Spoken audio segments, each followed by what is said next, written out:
नमस्कार दोस्तों, stories with सत्य में आपका स्वागत है। आज मैं आपको सुनाऊंगा मुंशी प्रेमचंद्र द्वारा लिखी गई कहानी कातिल। कहानी को सुनने से पहले चैनल को सब्सक्राइब करें ताकि आने वाले वीडियोस आप तक पहुंच सकें। जाड़ों की रात थी। 10 बजे ही सड़कें बंद हो गई थी और गलियों में सन्नाटा था। बूढ़ी बेबा माँ ने अपने नौजवान बेटे धर्मवीर के सामने थाली परोसते हुए कहा, तुम इतनी रात तक कहाँ रहते हो बेटा? रखे रखे खाना ठंडा हो जाता है। चारों तरफ सोता पड़ गया। आग भी तो इतनी नहीं रहती कि इतनी रात तक बैठी तापती रहूं। धर्मवीर हष्ट-पुष्ट सुंदर नवयुवक था। थाली खींचता हुआ बोला, अभी तो 10 भी नहीं बजे अम्मा। यहाँ के मुर्दा दिल आदमी सारे शाम ही सो जाए तो कोई क्या करे? यूरोप में लोग 12-1 बजे तक सैर सपाटा करते रहते हैं। जिंदगी के मजे उठाना कोई उनसे सीखे। 1 बजे से पहले तो कोई सोता ही नहीं। मां ने पूछा, तो 8-10 बजे तक सोकर उठते भी होंगे? धर्मवीर ने पहलू बचाकर कहा, नहीं नहीं, वो 6 बजे ही उठ जाते हैं। हम लोग बहुत सोने के आदी हैं। 10 से 6 बजे तक 8 घंटे होते हैं। 24 में 8 घंटे आदमी सोए तो काम कब करेगा? ये बिल्कुल गलत है कि आदमी को 8 घंटे सोना चाहिए। इंसान जितना कम सोए उतना ही अच्छा। हमारी सभा ने अपने नियमों में दाखिल कर लिया है कि मेंबरों को 3 घंटे से ज्यादा ना सोना चाहिए। माँ इस सभा का जिक्र सुनते सुनते तंग आ गई थी। ये ना खाओ, वो ना खाओ, ये ना पहनो, वो ना पहनो, ना ब्याह करो, ना शादी करो, ना नौकरी करो, ना चाकरी करो। ये सभा क्या लोगों को सन्यासी बनाकर छोड़ेगी? इतना त्याग तो सन्यासी ही कर सकता है। त्यागी सन्यासी भी तो नहीं मिलते। उसमें भी ज्यादातर इंद्रियों के गुलाम, नाम के त्यागी हैं। आज सोने की भी कैद लगा दी। अभी 3 महीने का घूमना खत्म हुआ, जाने कहां कहां मारे फिरते हैं। अब 12 बजे खाइए या कौन जाने रात को खाना ही उड़ा दे।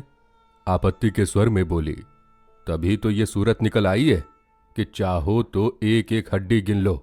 आखिर सभा वाले कोई काम भी करते हैं या सिर्फ आदमियों पर कैदे ही लगाया करते हैं? धर्मवीर बोला, जो काम तुम करती हो वही हम करते हैं। तुम्हारा उद्देश्य राष्ट्र की सेवा करना है, हमारा उद्देश्य भी राष्ट्र की सेवा करना है। बूढ़ी विधवा आजादी की लड़ाई में दिलो जान से शरीक थी। 10 साल पहले उसके पति ने एक राजद्रोहात्मक भाषण देने के अपराध में सजा पाई थी। जेल में उसका स्वास्थ्य बिगड़ गया और जेल में ही उसका स्वर्गवास हो गया। तब से यह विधवा बड़ी सच्चाई और लगन से राष्ट्र की सेवा में लगी हुई थी। शुरू में उसका नौजवान बेटा भी स्वयं सेवकों में शामिल हो गया था, मगर इधर 5 महीनों से वो इस नई सभा में शरीक हो गया और उसको जोशीले कार्यकर्ताओं में समझा जाता था। मां ने संदेह के स्वर में पूछा, तो तुम्हारी सभा का कोई दफ्तर है? हाँ है ना। उसमें कितने मेंबर हैं? अभी तो सिर्फ 50 मेंबर हैं। वो 25 आदमी जो कुछ कर सकते हैं वो तुम्हारे 50,000 आदमी भी नहीं कर सकते। देखो अम्मा, किसी से कहना मत, वरना सबसे पहले मेरी जान पर आफत आएगी। मुझे उम्मीद नहीं कि पिकेटिंग और जुलूसों से हमें आज़ादी हासिल हो सके। ये तो अपनी कमजोरी और बेबसी का साफ ऐलान है। झंडियां निकालकर और गीत गाकर कौमें आज़ाद नहीं हुआ करती। यहाँ के लोग अपनी अकल से काम नहीं लेते। एक आदमी ने कहा, यूं स्वराज्य मिल जाएगा। बस आंखें बंद करके उसके पीछे हो लिए। वो आदमी गुमराह है और दूसरों को भी गुमराह कर रहा है। ये लोग दिल में इस ख्याल से खुश हो लें कि हम आज़ादी के करीब आते जाते हैं, मगर मुझे तो काम करने का ये ढंग बिल्कुल खेल सा मालूम होता है। लड़कों के रोने धोने और मचलने पर खिलौने और मिठाइयाँ मिला करती हैं। वही इन लोगों को मिल जाएगा। असली चीज तो तभी मिलेगी जब हम उसकी कीमत देने को तैयार होंगे। माँ ने कहा, उसकी कीमत क्या हम नहीं दे रहे हैं? हमारे लाखों आदमी जेल नहीं गए, हमने डंडे नहीं खाए, हमने अपनी जायदादें नहीं जब्त करवाई। धर्मवीर ने कहा, इससे अंग्रेजों को क्या नुकसान हुआ? वो हिंदुस्तान उसी वक्त छोड़ेंगे जब उन्हें यकीन हो जाएगा कि अब वो एक पल भी यहां नहीं रह सकते। अगर आज हिंदुस्तान के 1000 अंग्रेज कत्ल कर दिए जाएं, तो आज ही स्वराज्य मिल जाए। रूस इसी तरह आजाद हुआ, आयरलैंड भी इसी तरह आजाद हुआ, हिंदुस्तान भी इसी तरह आजाद होगा और कोई तरीका नहीं। हमें उनका खात्मा कर देना है। एक गोरे अफसर के कत्ल कर देने से हुकूमत पर जितना डर छा जाता है, उतना 1,000 जुलूसों से मुमकिन नहीं। माँ सर से पांव तक कांप उठी। उसे विधवा हुए 10 साल हो गए थे। यही लड़का उसकी जिंदगी का सहारा है। इसी को सीने से लगाए मेहनत मजदूरी करके अपनी मुसीबत के दिन काट रही है। वो इस ख्याल से खुश थी कि ये 4 पैसे कमाएगा, घर में बहू आएगी, एक टुकड़ा खाऊंगी और पड़ी रहूंगी। आरजुओं के पतले पतले तिनकों से उसने ये कश्ती बनाई थी। उसी पर बैठकर जिंदगी के दरिया को पार कर रही थी। वो किश्ती अब उसी लहरों में झकोले खाती हुई मालूम हुई। उसे ऐसा महसूस हुआ कि वो किश्ती दरिया में डूबी जा रही है। उसने अपने सीने पर हाथ रखकर कहा, बेटा, तुम कैसी बातें कर रहे हो? क्या तुम समझते हो अंग्रेजों का कत्ल कर देने से हम आजाद हो जाएंगे? हम अंग्रेजों के दुश्मन नहीं, हम इस राज्य प्रणाली के दुश्मन हैं। अगर ये राज्य प्रणाली हमारे भाई बंदों के ही हाथों में हो और उसका बहुत बड़ा हिस्सा है भी, तो हम उसका भी इसी तरह विरोध करेंगे। विदेश में तो कोई दूसरी कौम राज ना कर दी थी, फिर भी रूस वालों ने उस हुकूमत को उखाड़ फेंका, तो उसका कारण यही था कि जार प्रजा की परवाह ना करता था। अमीर लोग मजे उड़ाते थे, गरीबों को पीसा जाता था। ये बातें तुम मुझसे ज्यादा जानते हो। वही हाल हमारे देश का है। देश की संपत्ति किसी न किसी बहाने निकलती जाती है और हम गरीब होते जाते हैं। हम इस अवैधानिक शासन को बदलना चाहते हैं। मैं तुम्हारे पैर पड़ती हूं, इस सभा से अपना नाम कटवा लो। खामखा आग में ना कूदो। मैं अपनी आंखों से ये दृश्य नहीं देखना चाहती कि तुम अदालत में खून के जुर्म में लाए जाओ। धर्मवीर पर इस विनती का कोई असर नहीं हुआ। बोला, इसका कोई डर नहीं, हमने इसके बारे में काफी एहतियात कर ली है। गिरफ्तार होना तो बेवकूफी है। हम लोग ऐसी हिकमत से काम करना चाहते हैं कि कोई गिरफ्तार ना हो। मां के चेहरे पर अब डर की जगह शर्मिंदगी झलक नजर आने लगी। बोली, ये तो उससे भी बुरा है। बेगुनाह सजा पाए और कातिल चैन से बैठे रहे। ये शर्मनाक हरकत है। मैं इसे कमीनापन समझती हूं। किसी को छिपकर कत्ल करना दगाबाजी है, मगर अपने बदले बेगुनाह भाइयों को फंसा देना देशद्रोह है। इन बेगुनाहों का खून भी कातिल की गर्दन पर होगा। धर्मवीर ने अपनी मां की परेशानी का मजा लेते हुए कहा, अम्मा, तुम इन बातों को नहीं समझती। तुम अपने धरने दिए जाओ, जुलूस निकाले जाओ। हम जो कुछ करते हैं हमें करने दो। गुनाह और सवाब, पाप और पुण्य, धर्म और अधर्म, ये निरर्थक शब्द हैं। जिस काम का तुम सापेक्ष समझती हो उसे मैं पुण्य समझता हूं। तुम्हें कैसे समझाऊं कि ये सापेक्ष शब्द है? तुमने भगवत गीता तो पढ़ी है। श्री कृष्ण भगवान ने साफ साफ कहा है, मारने वाला मैं हूं, जिलाने वाला मैं हूं। आदमी ना किसी को मार सकता है न जिला सकता है। फिर कहां रहा तुम्हारा पाप? मुझे इस बात की क्यों शर्म हो कि मेरे बदले कोई दूसरा मुजरिम करार दिया गया? यह व्यक्तिगत लड़ाई नहीं, इंग्लैंड की सामूहिक शक्ति से युद्ध है।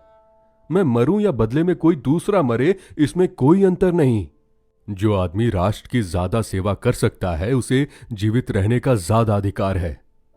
मां आश्चर्य से लड़के का मुंह देखने लगी। उससे बहस करना बेकार था। अपनी दलीलों से वो उसे कायल ना कर सकती थी। धर्मवीर खाना खाकर उठ गया, मगर वो ऐसी बैठी रही जैसे लकवा मार गया हो। उसने सोचा, कहीं ऐसा तो नहीं कि वो किसी का कत्ल कराया हो या कत्ल करने जा रहा हो। इस विचार से उसके शरीर में कपकपी आ गई। आम लोगों की तरह हत्या और खून के प्रति घृणा उसके शरीर के कण कण में भरी हुई थी। उसका अपना बेटा खून करे, इससे ज्यादा लज्जा, अपमान, घृणा की बात उसके लिए और क्या हो सकती थी? वो राष्ट्र सेवा की उस कसौटी पर जान देती थी जो त्याग, सदाचार, सच्चाई और साफ दिली का वरदान है। उसकी आंखों में राष्ट्र का सेवक वो था जो नीच से नीच प्राणी का भी दिल ना दुखाए, बल्कि जरूरत पड़ने पर खुशी से अपने को बलिदान कर दे। अहिंसा उसकी नैतिक भावनाओं का सबसे प्रधान अंग है। अगर धर्मवीर किसी गरीब की हिमायत में गोली का निशाना बन जाता तो वो रोती जरूर, मगर गर्दन उठाकर। उसे गहरा शोक होता, शायद इस शोक में उसकी जान भी चली जाती, मगर इस शोक में गर्व मिला हुआ होता। लेकिन वो किसी का खून कराए, ये एक भयानक पाप है, कलंक है। लड़के को रोके कैसे, यही सवाल उसके सामने था। वो ये नौबत हरगिज ना आने देती कि उसका बेटा खून के जुर्म में पकड़ा ना जाए। उसे ये बर्दाश्त ना था कि उसके जुर्म की सजा बेगुनाहों को मिले। उसे ताज्जुब हो रहा था, लड़के में ये पागलपन आया क्यों कर। वो खाना खाने बैठी मगर कौर गले से नीचे ना जा सका। कोई जालिम हाथ धर्मवीर को उनकी गोद से छीन लेता है। वो उस हाथ को हटा देना चाहती थी। अपने जिगर के टुकड़े को वो एक क्षण के लिए भी अलग ना करेगी। छाया की तरह उसके पीछे पीछे रहेगी। किसकी मजाल है जो उस लड़के को उसकी गोद से छीने। धर्मवीर बाहर के कमरे में सोया करता था। उसे ऐसा लगा कि कहीं वो चला ना गया हो। फौरन उसके कमरे में आई। धर्मवीर के सामने दीवट पर दिया जल रहा था। वो एक किताब खोले पढ़ता पढ़ता सो गया था। किताब उसके सीने पर पड़ी थी। माँ ने वहीं बैठकर अनाथ की तरह बड़ी सच्चाई और विनय के साथ परमात्मा से प्रार्थना की कि लड़के का हृदय परिवर्तन कर दे। उसके चेहरे पर अब भी वही भोलापन, वही मासूमियत थी जो 15-20 साल पहले नजर आती थी। कर्कशता या कठोरता का कोई चिन्ह ना था। मां के सिद्धांत परता एक क्षण के लिए ममता के आंचल में छिप गई। मां ने हृदय से बेटे की हार्दिक भावनाओं को देखा। इस नौजवान के दिल में सेवा कितनी उमंग है, कौम का कितना दर्द है, पीड़ितों से कितनी सहानुभूति है। अगर इसमें बूढ़ों की सी सूझबूझ, धीमी चाल और धैर्य है तो इसका कारण क्या है। जो व्यक्ति प्राण जैसी प्रिय वस्तु को बलिदान करने के लिए तत्पर हो, उसकी तड़प और जलन का कौन अंदाजा कर सकता है। काश ये जोश, ये दर्द हिंसा के पंजे से निकल सकता तो जागरण की प्रगति कितनी तेज हो जाती। मां की आहट पाकर धर्मवीर चौंक पड़ा और किताब संभालता हुआ बोला, तुम कब आई मां? मुझे तो जाने कब नींद आ गई। मां ने दीवट को दूर हटाकर कहा, चारपाई के पास दिया रखकर ना सोया करो, ऐसे कभी कभी दुर्घटनाएं हो जाती है। और क्या सारी रात पढ़ते ही रहोगे? आधी रात हुई, आराम से सो जाओ। मैं भी यहीं लेट जाती हूं, मुझे अंदर ना जाने क्यों डर लगता है। धर्मवीर ने कहा, तो मैं एक चारपाई लाकर डाले देता हूं। नहीं नहीं, मैं यहीं पर जमीन पर लेट जाती हूं। वाह, मैं चारपाई पर लेटूं और तुम जमीन पर पड़ी रहो। तुम चारपाई पर आ जाओ। चल। मैं चारपाई पर लेटूं और तू जमीन पर पड़ा रहे, ये तो नहीं हो सकता। मैं चारपाई ले आता हूं, नहीं तो मैं भी अंदर लेटता हूं। अच्छा, आप डरी क्यों? तुम्हारी बातों ने डरा दिया। तुम मुझे भी क्यों अपनी सभा में नहीं शरीक कर लेता? धर्मवीर ने कोई जवाब नहीं दिया। बिस्तर और चारपाई उठाकर अंदर वाले कमरे में चला। मां आगे आगे चिराग दिखाती हुई चली। कमरे में चारपाई डालकर उस पर लेटता हुआ बोला, अगर मेरी सभा में शरीक हो जाओ तो क्या पूछना। बेचारे कच्ची कच्ची रोटियां खाकर बीमार हो रहे हैं, उन्हें अच्छा खाना मिलेगा। फिर ऐसी कितनी ही बातें हैं जिन्हें एक बूढ़ी स्त्री जितना आसानी से कर सकती है, नौजवान हरगिज नहीं कर सकते। मसलन किसी मामले का सुराग लगाना, औरतों में हमारे विचार का प्रचार करना। मगर तुम दिल लगी कर रही हो। मां ने गंभीरता से कहा, नहीं बेटा, दिल लगी नहीं कर रही, दिल से कह रही हूं। मां का दिल जितना नाजुक होता है, इसका अंदाजा तुम नहीं कर सकते। तुम्हें इतने बड़े खतरे में अकेला छोड़कर मैं घर नहीं बैठ सकती। जब तक मुझे कुछ मालूम नहीं था दूसरी बात थी, लेकिन अब ये बातें जान लेने के बाद मैं तुझसे अलग नहीं रह सकती। मैं हमेशा तुम्हारे बगल में रहूंगी और अगर कोई ऐसा मौका आया तो तुमसे पहले मैं अपने को कुर्बान करूंगी। मरते वक्त तुम मेरे सामने होगे। मेरे लिए यही सबसे बड़ी खुशी की बात है। ये मत समझो कि मैं नाजुक मौकों पर डर जाऊंगी, चीखूंगी, चिल्लाऊंगी, हरगिज नहीं। सख्त से सख्त खतरों के सामने भी तुम मेरी जबान से एक चीख ना सुनोगे। अपने बच्चे की हिफाजत के लिए गाय भी शेरनी बन जाती है। धर्मवीर ने भक्ति से विहल होकर मां के पैरों को चूम लिया। उसकी दृष्टि में वो कभी इतने आदर और स्नेह के योग्य ना थी। दूसरे ही दिन परीक्षा का अवसर उपस्थित हुआ। ये 2 दिन बुढ़िया ने रिवॉल्वर चलाने का अभ्यास में खर्च किए। पटाखे की आवाज पर कानों पर हाथ रखने वाली अहिंसा और धर्म की देवी इतने साहस से रिवॉल्वर चलाती थी और उसका निशाना इतना अचूक होता था कि सभा के नौजवान को भी हैरत होती थी। पुलिस के सबसे बड़े अफसर के नाम मौत का परवाना निकला। और ये काम धर्मवीर के सुपुर्द हुआ। दोनों घर पहुंचे तो मां ने पूछा, क्यों बेटा, इस अफसर ने तो कोई ऐसा काम नहीं किया, तो सभा ने उसका नाम क्यों चुना? धर्मवीर मां की सरलता पर मुस्कुराकर बोला, तुम समझती हो हमारी कांस्टेबल और सब इंस्पेक्टर और सुपरिटेंडेंट जो कुछ करते हैं अपनी खुशी से करते हैं। वो लोग जितने अत्याचार करते हैं उनके यही आदमी जिम्मेदार हैं। और फिर हमारे लिए तो इतना ही काफी है कि वो उस मशीन का एक खास पुर्जा है जो हमारे राष्ट्र को चरम निर्दयता से बर्बाद कर रही है। लड़ाई में व्यक्तिगत बातों से कोई प्रयोजन नहीं, वहां तो विरोध पक्ष का सदस्य होना ही सबसे बड़ा अपराध है। मां चुप हो गई। क्षण भर बाद डरते डरते बोली, बेटा, मैंने तुमसे कभी कुछ नहीं मांगा। अब एक सवाल करती हूं, उसे पूरा करोगे? धर्मवीर ने कहा, यह पूछने की कोई जरूरत नहीं अम्मा, तुम जानती हो मैं तुम्हारे किसी हुक्म से इनकार नहीं कर सकता। मां ने कहा, हां बेटा, ये जानती हूं, इसी वजह से मुझे ये सवाल करने की हिम्मत हुई। तुम इस सभा से अलग हो जाओ। देखो, तुम्हारी बूढ़ी मां हाथ जोड़कर तुमसे ये भीख मांग रही है। और वो हाथ जोड़कर भिखारिन की तरह बेटे के सामने खड़ी हो गई। धर्मवीर ने कहा मारकर कहा, ये तो तुमने बेढब सवाल किया अम्मा। तुम जानती हो इसका नतीजा क्या होगा। जिंदा लौटकर नहीं आऊंगा। अगर यहां से कहीं भाग जाऊं तो भी जान नहीं बच सकती। सभा के सब मेंबर ही मेरे खून के प्यासे हो जाएंगे और मुझे उनकी गोलियों का निशाना बनना पड़ेगा। तुमने मुझे ये जीवन दिया है, इसे तुम्हारे चरणों पर अर्पित कर सकता हूं, लेकिन भारत माता ने तुम्हें और मुझे दोनों ही को जीवन दिया है और उसका हक सबसे बड़ा है। अगर कोई ऐसा मौका हाथ आ जाए कि मुझे भारत माता की सेवा के लिए तुम्हें कत्ल करना पड़े, तो मैं इस अप्रिय कर्तव्य से मुंह नहीं मोड़ सकूंगा। आंखों से आंसू जारी होंगे, लेकिन तलवार तुम्हारी गर्दन पर होगी। हमारे धर्म में राष्ट्र की तुलना में कोई दूसरी चीज नहीं ठहर सकती। इसलिए सभा को छोड़ने का तो सवाल ही नहीं है। हां, तुम्हें अगर डर लगता हो तो तुम मेरे साथ ना आओ। मैं कोई बहाना कर दूंगा और किसी दूसरे कारमेट को साथ ले जाऊंगा। अगर तुम्हारे दिल में कमजोरी हो तो फौरन बतला दो। मां ने कलेजा मजबूत करके कहा, मैंने तुम्हारे ख्याल से कहा था भैया, वरना मुझे क्या डर। अंधेरी रात के पर्दे में इस काम को पूरा करने का फैसला किया गया था।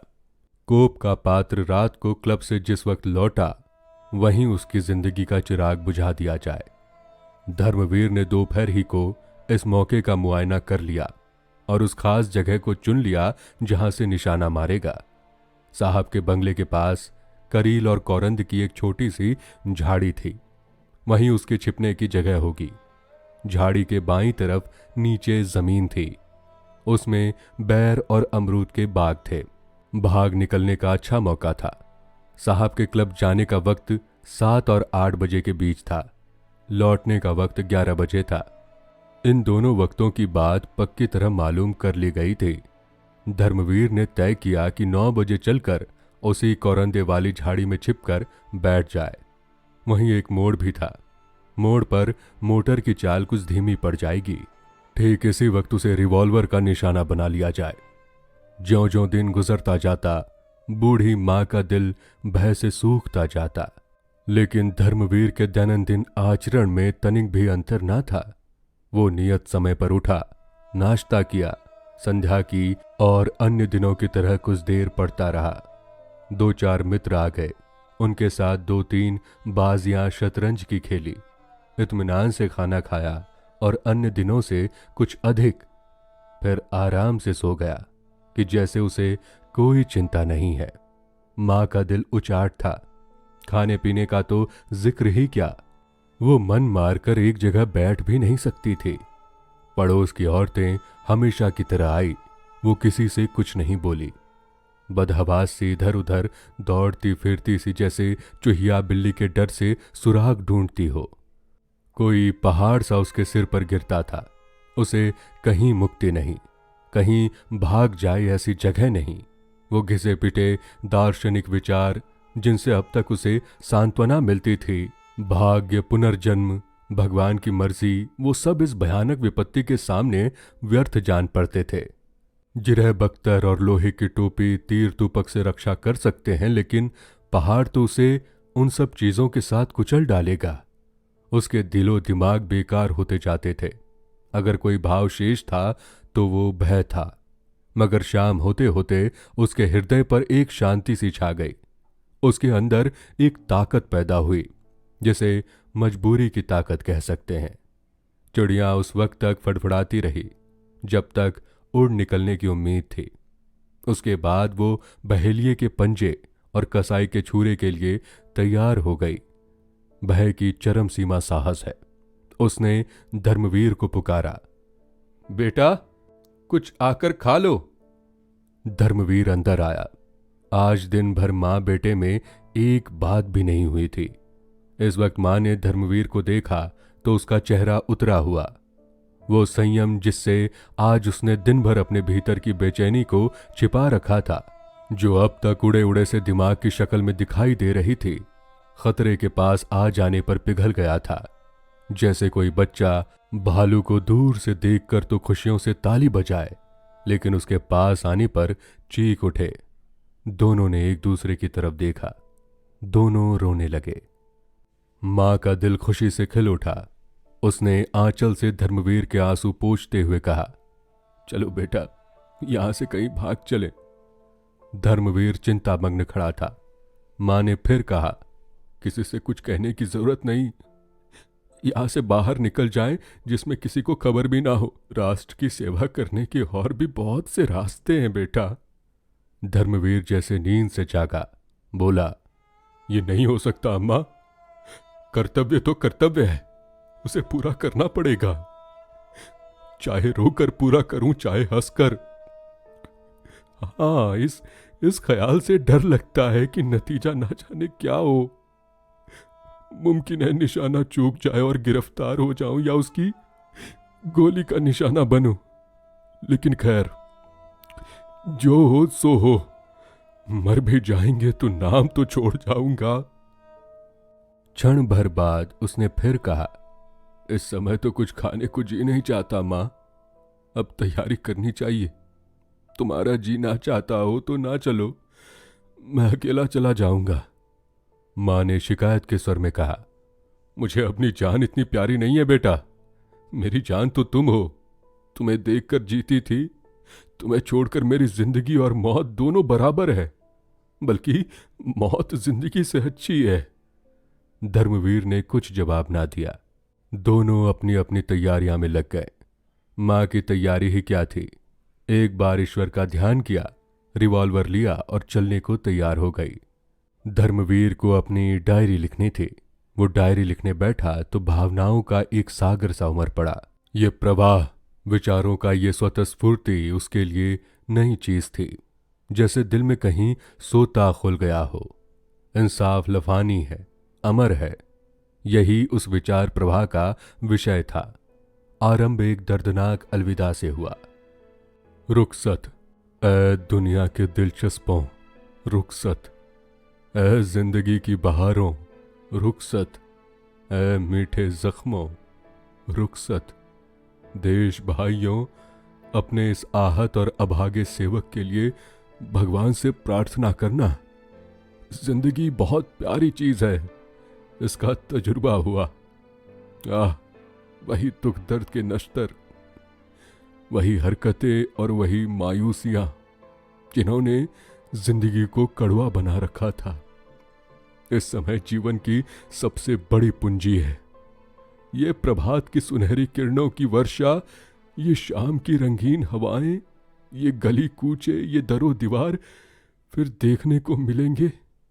ये जिंदगी बंदिशों का नाम है। बंदिशें एक एक करके टूट रही है।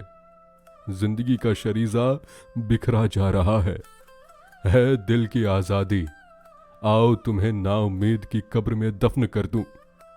भगवान से यही प्रार्थना है कि मेरे देशवासियों फले फूले, मेरा देश लहलहाए। कोई बात नहीं, हम क्या और हमारी हस्ती ही क्या, मगर गुलशन बुलबुले से खाली ना रहेगा। मेरी अपने भाइयों से इतनी ही विनती है कि जिस समय आप आज़ादी के गीत गाएं तो इस गरीब की भलाई के लिए दुआ करके उसे याद कर ले। डायरी बंद करके उसने एक लंबी सांस खींची और उठ खड़ा हुआ। कपड़े पहने, रिवॉल्वर जेब में रखा और बोला, अब तो वक्त आ गया अम्मा। माँ ने कुछ जवाब ना दिया। घर संभालने की किसे परवाह थी। जो चीज जहां पड़ी थी वहीं पड़ी रही, यहां तक कि दिया भी ना बुझाया गया। दोनों खामोश घर से निकले। एक मर्दानगी के साथ कदम उठाता, दूसरी चिंतित और शोकमग्न और बेबसी के बोझ से झुकी हुई। रास्ते में भी शब्दों का विनिमय ना हुआ। दोनों भाग्य लिपि की तरह अटल, मौन और तत्पर थे। गांधाश तेजस्वी, बलवान, पुनित कर्म की प्रेरणा, आवेश और विनती से कांपता हुआ। झाड़ी में पहुंचकर दोनों चुपचाप बैठ गए। कोई आध घंटे के बाद साहब की मोटर निकली। धर्मवीर ने गौर से देखा। मोटर की चाल धीमी थी। साहब और लेडी बैठ गए थे। निशाना अचूक था। धर्मवीर ने जेब से रिवॉल्वर निकाला। मां ने उसका हाथ पकड़ लिया और मोटर आगे निकल आई। धर्मवीर ने कहा, यह तुमने क्या किया अम्मा? ऐसा सुनहरा मौका फिर हाथ ना आएगा। मां ने कहा, मोटर में मैम भी थी, कहीं मैम को गोली लग जाती तो क्या बात थी? हमारे धर्म में नाग, नागिन और सपोलों में कोई भी अंतर नहीं है। मां ने घृणा भरे स्वर में कहा, तो तुम्हारा धर्म जंगली जानवरों और वहशियों का है, जो लड़ाई के बुनियादी उसूलों की भी परवाह नहीं करता। स्त्री हर एक धर्म में निर्दोष समझी गई है, यहां तक कि वहशी भी उसका आदर करते हैं। वापसी के समय हरगिज ना छोड़ूंगा। मेरे जीते जी तुम उस स्त्री पर हाथ नहीं उठा सकते। मैं इस मामले में तुम्हारी पाबंदियों का गुलाम नहीं हो सकता। मां ने कुछ जवाब ना दिया। इस नामर्दों जैसी बातों से उसकी ममता टुकड़े टुकड़े हो गई। मुश्किल से 20 मिनट बीते होंगे कि वही मोटर दूसरी तरफ से आती दिखाई पड़ी। धर्मवीर ने मोटर को गौर से देखा और उछलकर बोला, लो अम्मा, अब की बार साहब अकेला है, तुम भी मेरे साथ निशाना लगाना। मां ने लपक कर धर्मवीर का हाथ पकड़ लिया और पागलों की तरह जोर लगाकर उसका रिवॉल्वर छीनने लगी। धर्मवीर ने उसको एक धक्का देकर गिरा दिया और एक कदम रिवॉल्वर साधा। 1 सेकंड में मां उठी और उसी वक्त गोली चली। मोटर आगे निकल गई, मगर मां जमीन पर तड़प रही थी। धर्मवीर रिवॉल्वर फेंक कर मां के पास गया और घबराकर बोला, अम्मा, क्या हुआ? फिर यकायक इस शोक भरी घटना के प्रति उसके अंदर चमक उठी। वो अपनी प्यारी मां का कातिल है। उसके स्वभाव की सारी कठोरता, तेजी और गर्मी बुझ गई। आंसुओं की बढ़ती हुई थरथरी को अनुभव करता हुआ वो नीचे झुका और मां के चेहरे की तरफ आंसुओं में लिपटी हुई शर्मिंदगी से देखकर बोला, ये क्या हो गया अम्मा? आज तुम बोलती क्यों नहीं?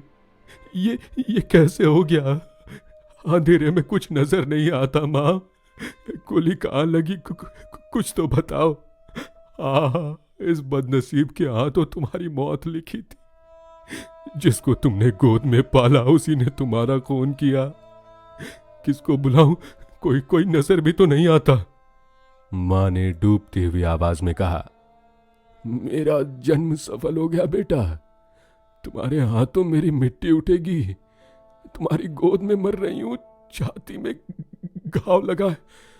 जो तुमने गोली चलाई, मैं तुम्हारे सामने खड़ी हो गई बेटा। अब नहीं बोला जाता। परमात्मा तुम्हें खुश रखे, मेरी यही दुआ है। मैं और क्या करती बेटा। मां की आबरू तुम्हारे हाथ में।